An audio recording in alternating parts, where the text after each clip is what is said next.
Who will tell us of the things of old, and of the things that have been? Of Danilo Lovchanin, of Danilo Lovchanin, the Bogatyr, and his quarrel with Prince Volodymyr Bright Sun, Prince Volodymyr Red Sun. In royal Kiev town, at the court of Prince Volodymyr Red Sun, like the Red Sun counting the hours, a feast was celebrated. The hall, filled with bogatyri and warrior maidens alike, was also filled with song and with boasting of who was the strongest, who had the best horse, who had the fairest wife. As the Red Sun made a circuit of the heavens and counted the hours, and was thus called Chisla Vremya, the prince named for the Red Sun, Volodymyr, bewailed his bachelordom. Of the bogatyri gathered at the feast, Danilo Lovchanin alone kept silent. "Why so silent?" asked Volodymyr Red Sun, Bright Sun. "Have you nothing to boast of? Is there nothing in your life which brings you joy?" Danilo said quietly, as the hall grew still so that his words could be heard, "My prince, I have a golden treasury, and you can see my beauteous garb, and my young wife Nastasia is the fairest of them all." Mishatka Putyanin, ever jealous of the handsome Bogatyr, saw the lust in Volodymyr's eyes and encouraged him to seek Nastasia as his bride. "But how can I take away the wife from a living man?" asked Volodymyr. Mishatka replied, "You can take away a widow. Send him on a distant quest from which he shall never return. Send him to the Isle of Buyan."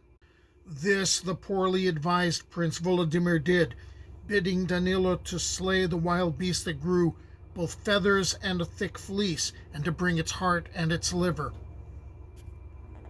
None but Ilya Muromets, the ancient Cossack, Ilya of Murom, warned him that he was sending away a clear white hawk, and that such a quest was folly.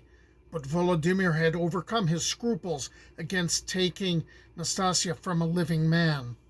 But the words of the eldest Bogatyr mispleased the haughty Prince Volodymyr, and he sent Ilya down to his ever-ready dungeon.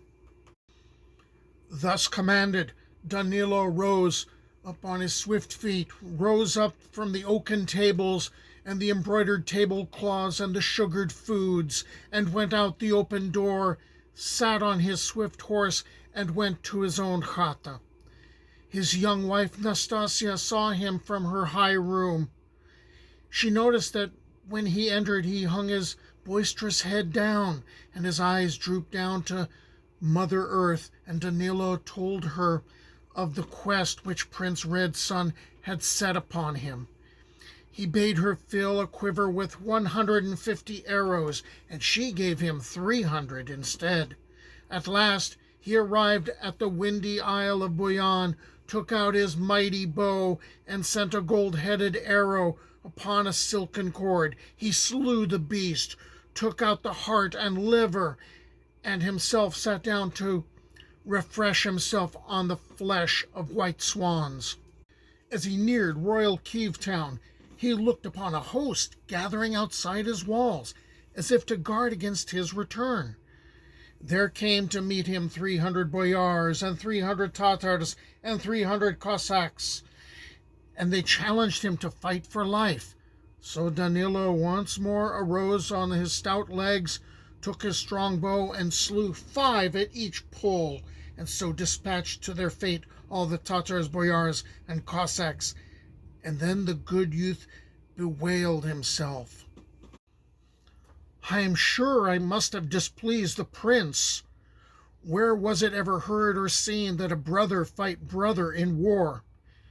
Then Danilo took out his sharp spear, stuck the blunt end into the damp earth, and impaled himself on the blade on his own white breasts, and so closed his eyes. Danilo's own brother Nikita and his sworn brother Dobrina Nikitich came upon him and wept bitterly. And they turned back and told Prince Volodymyr that there was none so valiant as Danilo Lovchanin. And Volodymyr heard the news and set out merrily to go to Danilo's house, and there soon arrived at Nastasia's chambers. Then he kissed Nastasia on her sweet lips, and she begged him not to kiss her on her blood-stained lips. Then Volodymyr bade her array herself in bright garments for the betrothal. They set out to the city of royal Kiev-town, but as they passed those meadows where Danilo fell, Nastasia begged Volodymyr to allow her to bid farewell to Danilo. This he permitted. So she went and saw them digging a grave, and bade the carpenters dig the grave wider in order that he might have room to turn his heroic bones around. And when she came to the body, she impaled herself on the same spear that stuck out from Danilo. Volodymyr returned to Kiev and repentantly released Ilya Muromets, where he had been immured for telling the truth, and rewarded him with a sable shuba, but condemned Mishatka to be boiled in pitch. It was at the feast I heard this tale, there it was I drank mead ale. Though it flowed down my beard, my mouth stayed dry, for never a drop passed my lips, swear I.